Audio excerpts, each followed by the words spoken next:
Halo, kita jumpa lagi dalam episode kali ini. Video kali ini saya akan membahas tentang tinjauan konteks dalam perancangan modern. Dalam hal ini tinjauan konteks regionalisme, ya, maksudnya sesuai topik kita, regionalisme dalam arsitektur. Jadi ditinjau dari perancangan modern. Sebenarnya fenomenanya bagaimana sebenarnya kalau kita bahas dalam konteks perancangan modern, ya. Bukan aliran, ya, maksudnya yang di sini dalam teks ini bukan maksudnya aliran modern, bukan, tapi ada perancangan modern, perancangan masa kini maksudnya, ya, perancangan masa kini. Apakah regionalisme itu menjadi sesuatu yang sangat penting untuk dilakukan, atau memang justru tidak penting dilakukan tapi memang menjadi wajib, ya, otomatis harus dilakukan itu.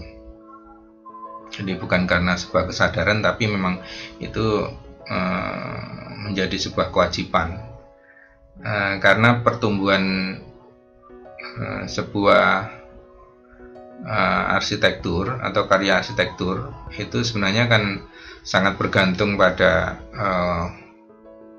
kondisi sosial masyarakat, ya. Arsitektur sangat erat kaitannya dengan budaya. Jadi karena arsitektur sendiri sebagai bagian dari hasil kebudayaan, ya, maka arsitektur tidak bisa lepas dari konsep-konsep budaya, ya, seperti tatanan atau aturan yang berjalan di masyarakat, kemudian norma-norma yang ada di masyarakat, ya, kebiasaan yang terwujud dalam sebuah kebiasaan, dalam sebuah habitat. Nah, apakah regionalisme itu menjadi sebuah konteks yang wajib kita ketahui, ya? Karena begini, kalau kita saat ini banyak mengenal arsitektur dengan apa yang kita kenal secara umum, arsitektur kita mengenali dengan bangunan-bangunan gedung yang tinggi, bangunan-bangunan yang bagus dan yang dihasilkan oleh profesional atau arsitek-arsitek yang mempunyai nama dan reputasi. Apakah itu saja yang bisa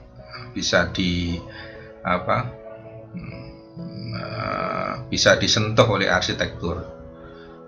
Jadi arsitektur apa identik dengan hal-hal yang kemewahan dan posisi sosial yang tinggi seperti itu? Padahal kenyataannya di era modern pun sekarang ini, masa kini pun, kita masih banyak melihat atau menyaksikan bahwa kebutuhan secara sosial budaya itu tidak melulu pada kalangan-kalangan yang di atas maupun kalangan yang berada atau cukup, tapi juga arsitektur juga menjadi bagian dari proses kehidupan dari masyarakat yang kecil, ya. Dalam konteks ini, perancangan arsitektur juga seharusnya secara alami juga menjadi bagian kegiatan atau aktivitas yang dinikmati oleh masyarakat kecil, karena seperti yang kita ketahui, arsitektur juga merupakan bagian budaya yang membentuk masyarakat. Nah, semua yang berhubungan dengan kehidupan itu juga akan sangat berhubungan dengan arsitektur, ya, arsitektur. Nah, cuman pada level-level tertentu memang dia membentuk segmentasi. Nah, yang kita pelajari saat ini mungkin masih pada tingkat menara gading yang menyangkut arsitektur yang besar dan lain-lainnya. Kita harus ingat bahwa tugas utama arsitektur itu adalah membangun sebuah kehidupan yang lebih baik, ya, membuat ruang kehidupan ini menjadi lebih bermakna dan tentunya akan bermanfaat pada semua lapisan masyarakat, ya, karena sudah dikontekskan pada kehidupan. Jadi regionalisme sendiri dalam masyarakat ini akan konteks regionalisme ini, ya, dalam masyarakat kita pahami dulu bahwa dia akan membantu arsitektur lebih dinikmati semua lapisan masyarakat, ya. Jadi kalau regionalisme, pemikiran regionalisme ini bisa dipahami oleh semua orang, terutama untuk perancang dan desainer lingkungan binaan, ya, itu akan bisa membantu masyarakat untuk menikmati kehidupan ini. Dan itu menurut saya sih memang kodratnya harusnya seperti itu, ya. Jadi membantu arsitektur lebih dinikmati semua lapisan masyarakat. Kemudian juga regionalisme ini akan dalam masyarakat akan membentuk citra budaya yang lebih beradab. Nah, tentunya adanya rumah-rumah kumuh dan pemukiman-pemukiman atau bangunan-bangunan yang tidak layak huni itu akan hilang kalau kita bisa memahami regionalisme ini dalam konteks arsitektur. Kita akan bisa membangun sesuatu yang lebih habitat, yang lebih beradab. Kemudian juga menghubungkan struktur profesional dalam arsitektur dengan masyarakat ekonomi lemah. Kita lihat banyak yang menikmati profesionalisme arsitek dan lain-lainnya itu adalah masyarakat yang di atas kelas menengah ke atas, ya, terutama ke atas, ya. Nah, ini kalau dalam struktur sosial mungkin sudah tidak masalah itu, ya, kekuatan mereka untuk menyewa profesional tapi masyarakat yang di bagian bawah itu yang mungkin tidak akan tersentuh dengan profesionalisme arsitek. Dan ini harus menjadi bagian notis, jadi catatan bagi kita semua untuk memahami regionalisme ini, ya, agar bisa menghubungkan antara profesi arsitektur itu yang berada di atas dengan masyarakat yang di bawah. Jadi arsitek juga untuk masyarakat yang kurang mampu sebenarnya. Kemudian pemahaman regionalisme dalam masyarakat ini juga menghubungkan struktur urban yang lebih sesuai dengan karakteristik sosial masyarakat. Nah, tentunya kalau semua dalam skala kecil itu sudah terbentuk habitat yang baik berdasarkan regionalisme itu, kemampuan wilayah, maka dia akan membangun sebuah struktur urban yang sehat tentunya nanti, yang tentunya semua yang sudah dipaparkan tadi akan menjadikan jargon arsitektur untuk semua itu bisa tercapai. Nah, ini salah satu arsitek, ya, yang mungkin cukup terkenal dalam hal memodifikasi atau menerjemahkan perancangan masa kini itu dari sisi arsitek, ya, dari sisi arsitek dengan dalam konteks regionalisme. Tentunya dia bekerja dalam konteks regionalisme, ya, memahami dan mengerti sebuah topik tertentu dalam satu wilayah. Nah, di situ Hasan Fathi ini memang legendaris dari Mesir, Egypt ya, yang adalah salah satu arsitek yang memberikan jalan atau mematahkan atau membuat gebrakan tentang arsitektur modern ya saat ini, masa kini, dan menemukan beberapa pendekatan yang didasarkan pada konsep interpretasi ulang terhadap bentuk dan masa dari yang lalu. Jadi dia menerjemahkan konsep-konsep modernisme itu untuk bisa dinikmati oleh masyarakat yang lebih umum ya.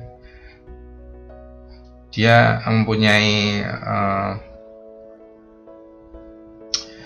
sebuah pandangan yang cukup unik sebenarnya di antara hiruk pikuk arsitektur modern yang sedang berjalan, dan cukup fenomenal dengan beberapa proyek-proyek arsitekturnya yang menyangkut membangun sebuah kawasan, kemudian juga pusat belanja, kemudian sekolah, teater, dan tempat-tempat untuk berkomunikasi dan berekreasi. Dan beliau sudah cukup berhasil pada tingkat arsitektur ya. Mungkin beberapa dari sisi sosial eksplorasinya mungkin belum ada yang tidak cukup berhasil. Cuman secara keseluruhan bahwa Hasan Fathy ini membuat sebuah loncatan yang besar, cukup besar di antara hiruk pikuk arsitektur dunia yang seperti itu. Dia justru mengambil sisi humanioranya, bahwa arsitektur itu juga bisa digunakan untuk semua. Nah, salah satu beban berat yang dipikul masyarakat ekonomi lemah itu sebenarnya mereka bergantung pada sistem produksi industrial dan pada dukungan pembangun dan teknisi profesional. Seperti yang saya bilang tadi bahwa untuk bangunan-bangunan yang baru, modern, pada saat itu juga dan saat ini sekarang semua itu kan basisnya industrial ya. Jadi kalau kita tidak punya akses baik dana maupun sumber resource-nya, jadi ya kita susah, masyarakat tidak akan bisa membangun dan bisa menikmati arsitektur itu, apalagi untuk menyewa teknisi yang profesional ya, baik mulai perancangan maupun perencanaan kemudian sampai pembangunan. Nah, dia berpikir bahwa ini harus ada terobosan dari sisi arsitek ya, dari sisi perancangan dan pembangunannya. Dan Hasan Fathy ini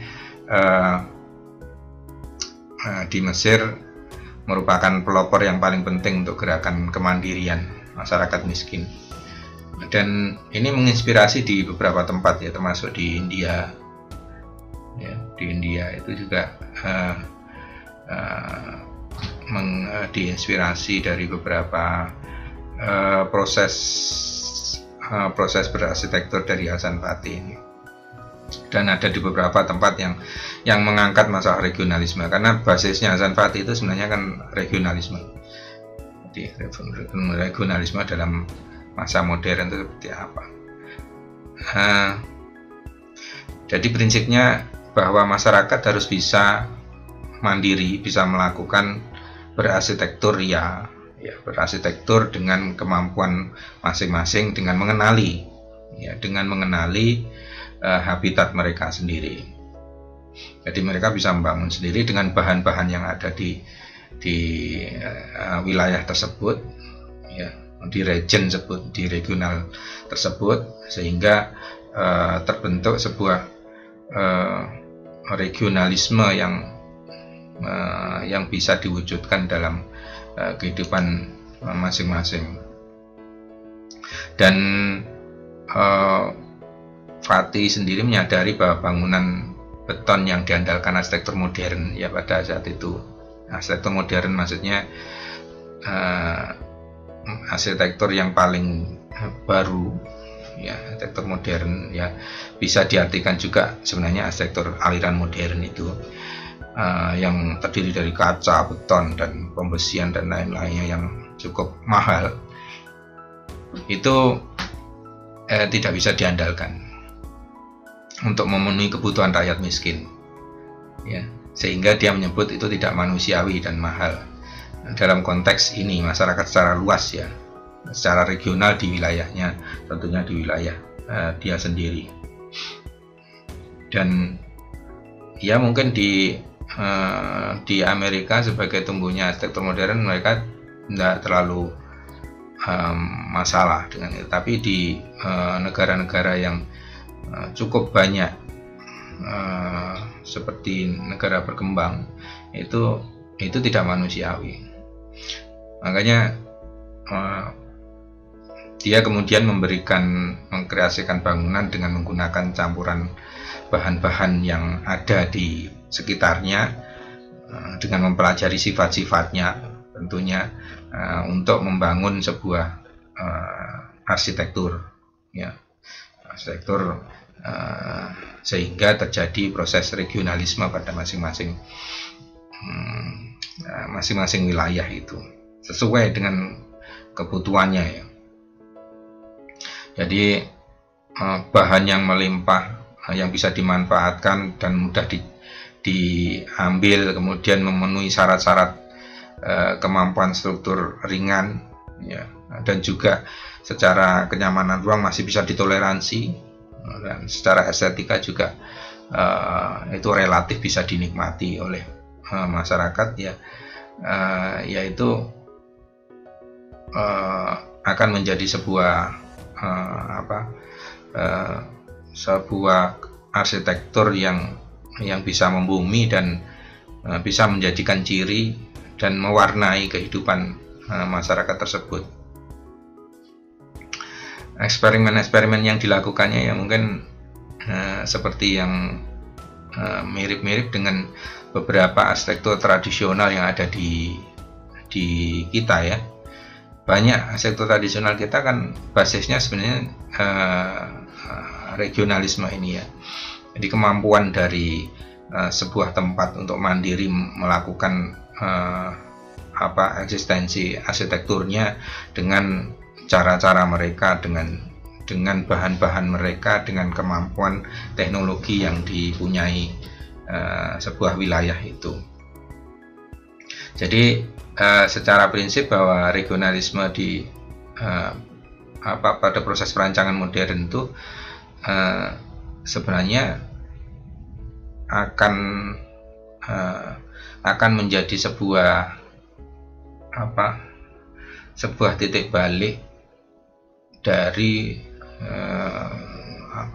kemampuan masyarakat untuk bisa mandiri, bisa melakukan proses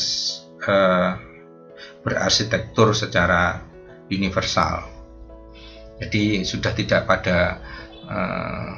pada tingkat eksklusivitas arsitektur itu sendiri, sehingga ilmu-ilmu arsitektur itu juga nantinya bisa. Dan ini perancang saat ini memang menurut saya sih sendiri itu sangat perlu dipentingkan ya, karena itu akan berefek pada berkembangnya ikon-ikon baru arsitektur ya. Dan itu kan menyenangkan, sebuah kondisi yang menyenangkan kalau kita bisa sampai bisa mempunyai mempunyai warna-warni dalam arsitektur ya, dalam arsitektur, sehingga kita bisa menikmati keindahan itu dalam sisi-sisi yang cukup luas. Fatty ini pasti mendorong arsitektur itu dalam konsep-konsepnya selalu mendorong arsitektur itu sebagai sesuatu yang yang sesuai dengan karakter kodrat manusianya sendiri, ya, sesuai dengan kondisi manusia. Jadi tidak memaksakan sesuatu yang tidak ada, ya, tidak dipunyai. Ya, dia percaya bahwa arsitektur harus dibentuk oleh faktor-faktor regional, ya. Tadi dimulai posisi koordinat terhadap matahari, lingkungan alamnya, kemudian sistem sosialnya dan budaya yang berkembang di sana. Jadi spesifik sekali. Jadi arsitektur itu sebenarnya konsepnya harus kental dengan regionalisme menurut Fati sendiri. Dia menolak tentang bahwa arsitektur itu tidak unik atau tidak jenius, terhadap sebuah lokasi,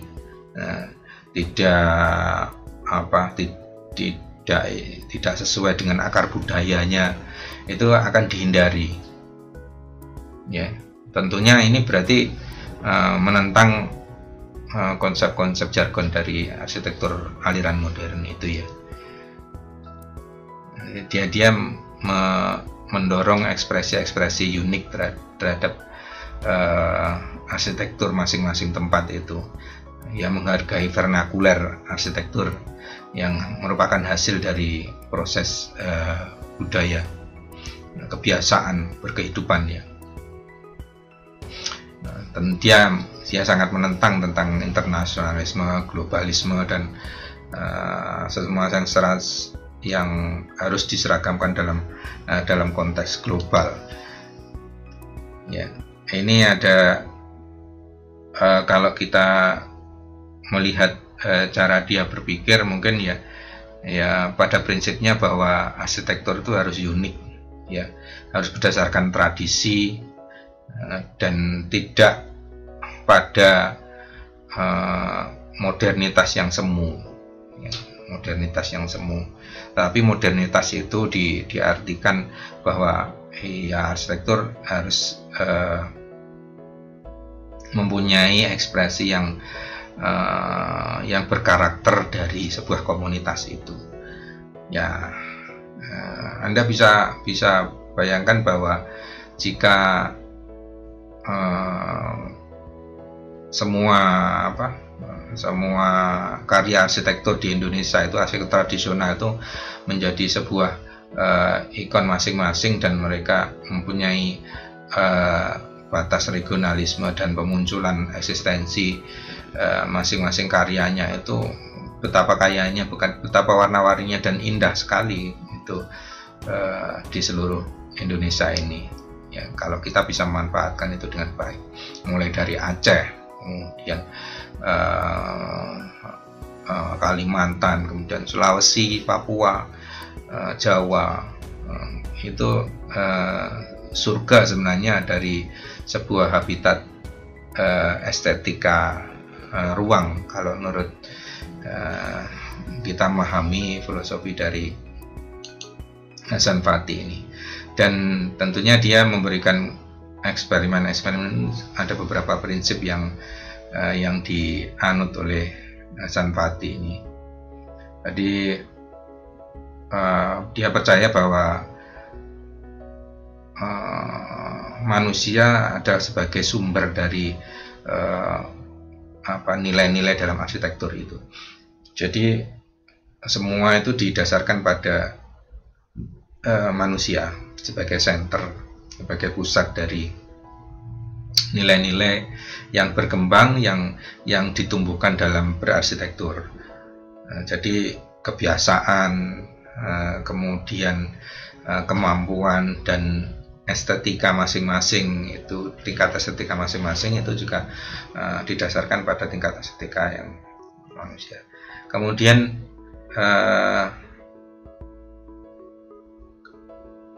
penggunaan teknologi, dia banyak menggunakan teknologi yang tepat guna, ya, tepat guna, maksudnya disesuaikan dengan kemampuan dari sebuah komunitas atau masyarakat. pentingnya dari sebuah universal itu dalam arti bahwa arsitektur bisa digunakan untuk semua orang, bukan untuk yang eksklusif ya, bukan eksklusif. Itu prinsip-prinsip yang dianut oleh Hasan Patti. Kemudian kebutuhan akan orientasi sosial ya, cooperative construction teknik ya, kooperatif. Jadi kebutuhan dari orientasi sosial itu juga membangun sebuah komunitas arsitektur yang bisa unik. Esensi dari semua aturan yang dikerjakan dalam proses ini adalah tradisi. Yang penting tradisi. Jadi semua menjadi unik dan didasarkan pada tradisi. Nah, pada prinsipnya seni-seni yang perbedaan atau keunikan ini adalah sebuah ekspresi dari seni budaya dari masing-masing wilayah, dan itu menjadi concern si Hasan Patti ini. Akhirnya jadi muncul elemen-elemen desainnya yang ada dari mud brick, itu berarti lumpur ya, lumpur yang digabungkan dengan untuk membangun dinding ya, batu-batu dengan lumpur disusun ya, seperti kalau kita pelajari di arsitektur tradisional kita, itu juga banyak yang menggunakan seperti itu juga kan. Jadi untuk menutupi pori-pori itu dia gunakan lumpur, dan itu masih ada beberapa kemudian thick wall ya, jadi dinding-dinding yang tipis ringan, wind catcher ya, kemudian dekoratif screen ya. Pada konteks estetika masing-masing, derajat estetis masing-masing, mereka punya cara melakukan pembentukan norma-norma estetika masing-masing. Building orientation ya, arah hadap bangunan. Bahkan kalau di arsitektur tradisional kita kan ada aturan-aturan yang lebih spesifik tentang arah bangunan tuh ya, di primbon ya. Kalau di beberapa arsitektur tradisional mana juga punya pakem-pakem tersendiri untuk menempatkan bangunan, kemudian bukaan ya, bukaan jendela, pintu itu juga punya. Kalau di Jawa semua ada primbonnya. Kemudian bentuk-bentuk yang beratap dan dom, kemudian ruang-ruang courtyard ya, ruang-ruang bersosialisasi itu banyak muncul, dan itu menjadi sesuatu yang universal sebenarnya, ada juga banyak digunakan untuk semua wilayah arsitektur. Nah, konsepnya sebenarnya Hasan Patti ini adalah memahami kehidupan.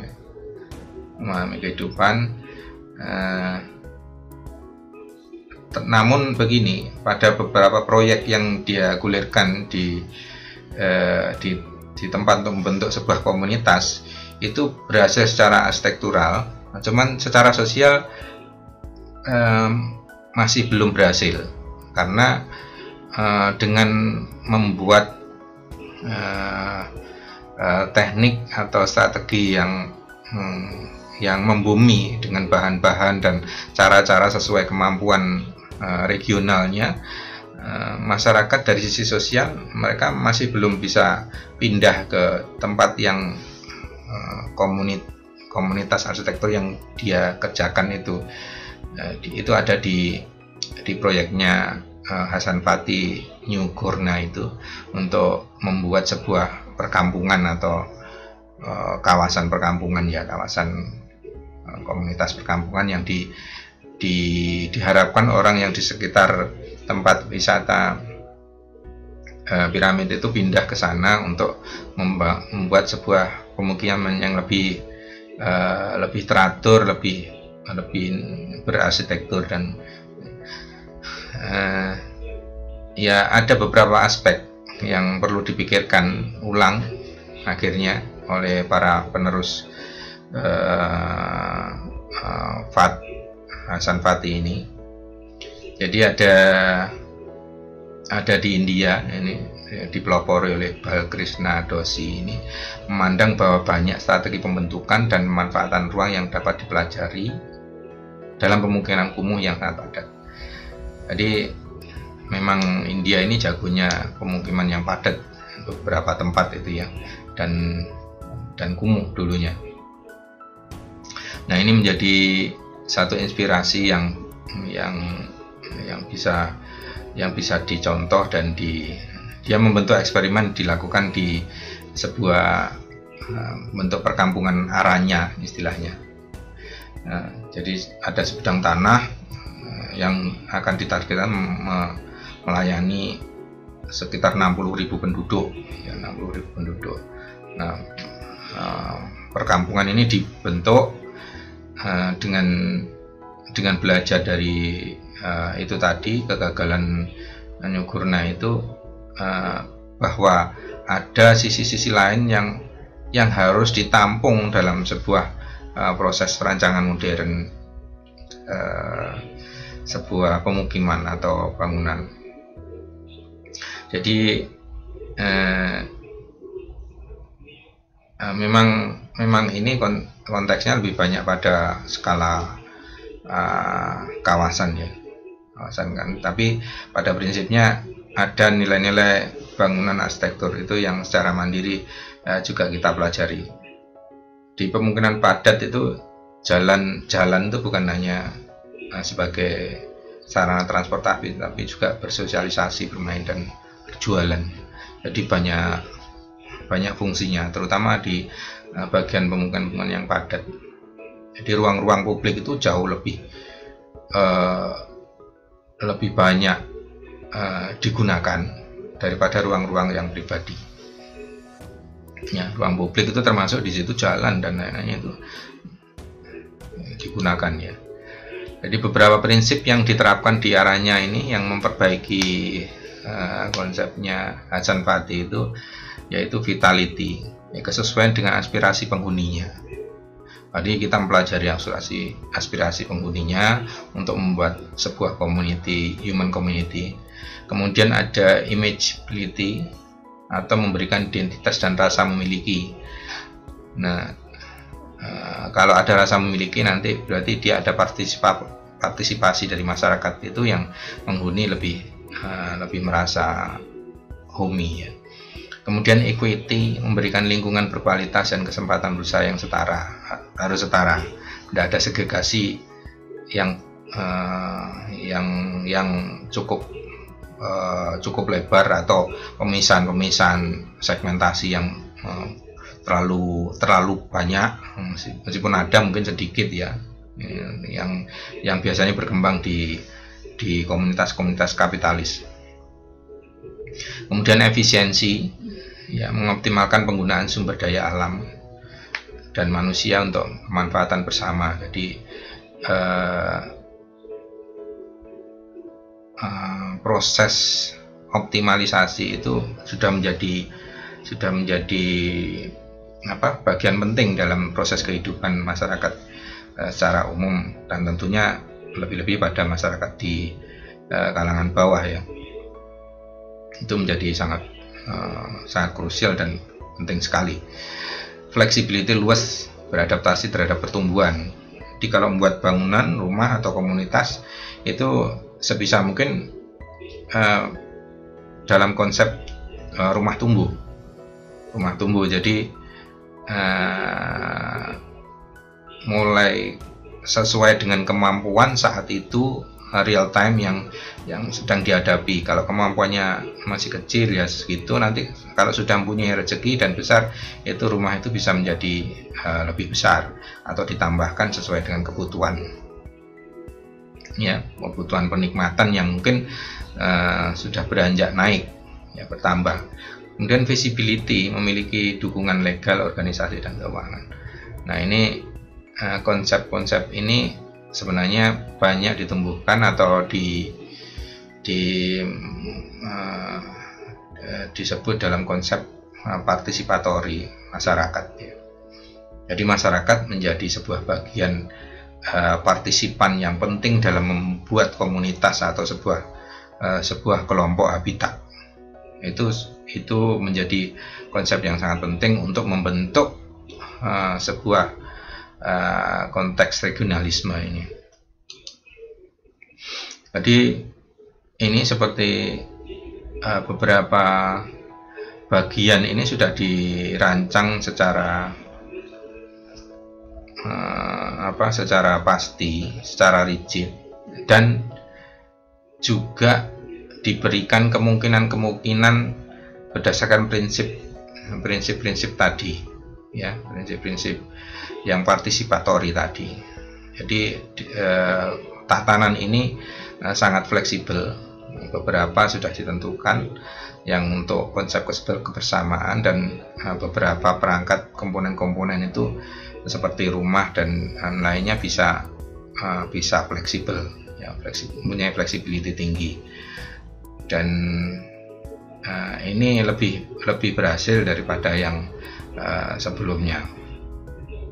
Nah, tentunya pendekatan masing-masing tempat itu regional pasti berbeda ya. Mungkin konsep ini juga bisa dilakukan di Indonesia dengan memahami konsep-konsep partisipatori sosial budaya masyarakat kita sendiri, dan itu kita akan sangat kaya sekali ya.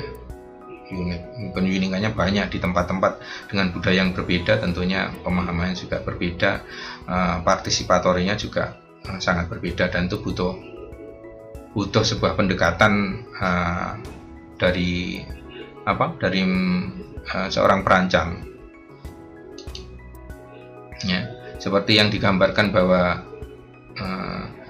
ruang publik itu lebih banyak digunakan oleh masyarakat, terutama di negara-negara atau di kampung-kampung atau di tempat-tempat yang stratanya menengah ke bawah, dan itu arsitektur jauh lebih berguna sebenarnya di posisi seperti ini, karena nilainya, value-nya akan lebih tinggi ketika proses ini berhasil untuk partisipatori masyarakat ini berhasil untuk menaikkan tingkat kehidupan dan memberikan kesempatan yang sama untuk tumbuh menjadi lingkungan yang baik. Dan saya kira itu menjadi harapan arsitektur secara universal seharusnya, tidak eksklusif untuk membuat melayani kapitalisme. Justru regionalisme, jati diri yang masing-masing, tradisi masing-masing itu bisa ditampung dalam arsitektur dengan kemampuan masing-masing.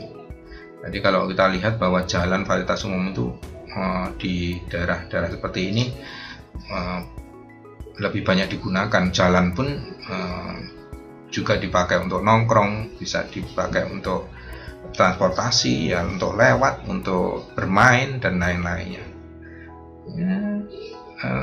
Pada umumnya semua fasilitas publik itu untuk proses sosialisasi, ya, jiwa sosialisasinya cukup besar ya, untuk daerah-daerah seperti ini.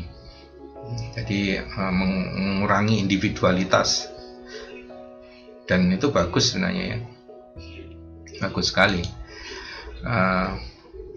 Dan dalam konteks ini regionalisme ini ciri khas regionalisme ini akan memberikan sumbangan yang besar dalam proses pembangunan yang merata tentunya ya, partisipasi ini, dan beberapa ada salah satu arsitek itu yang memberikan konsepsinya tentang model partisipatori ini dalam sebuah buku itu dengan teknik-tekniknya yang dia kemukakan. Ya, salah satunya Hebraiken ini.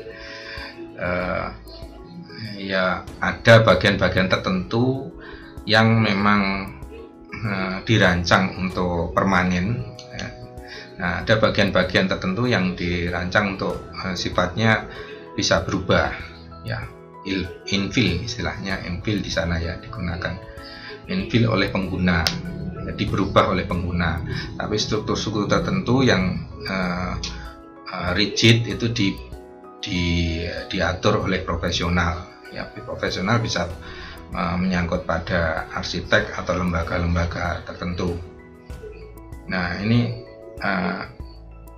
dia menyusun saja supaya mudah dipahami sepertinya ya.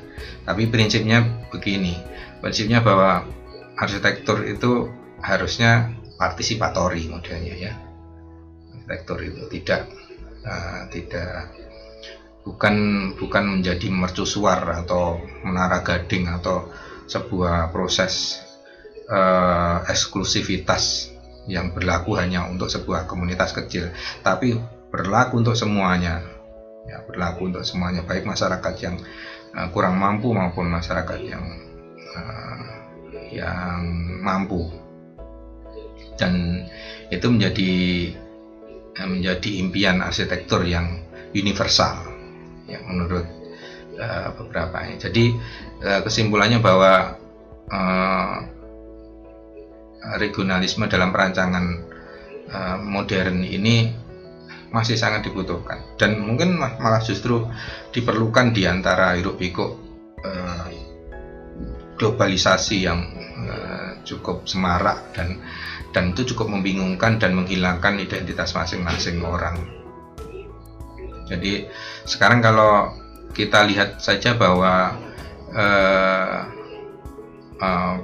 branding, self branding itu mulai tumbuh di masing-masing dengan adanya media sosial. Nah, sebenarnya prinsip filosofi ini juga muncul dalam arsitektur. Kita lihat saja pertumbuhannya sekarang, tempat-tempat wisata itu juga sekarang sudah mulai dikembangkan dengan kemampuan regionalisme masing-masing ya, dengan ciri khas regionalisme masing-masing. Dan itu ya konsep universalnya memang seperti itu harusnya untuk semua ya. Jadi kesimpulannya bahwa kalau dalam perancangan modern regionalisme jadi sangat penting dan menjadi sebuah tuntutan yang harus dipenuhi sebenarnya.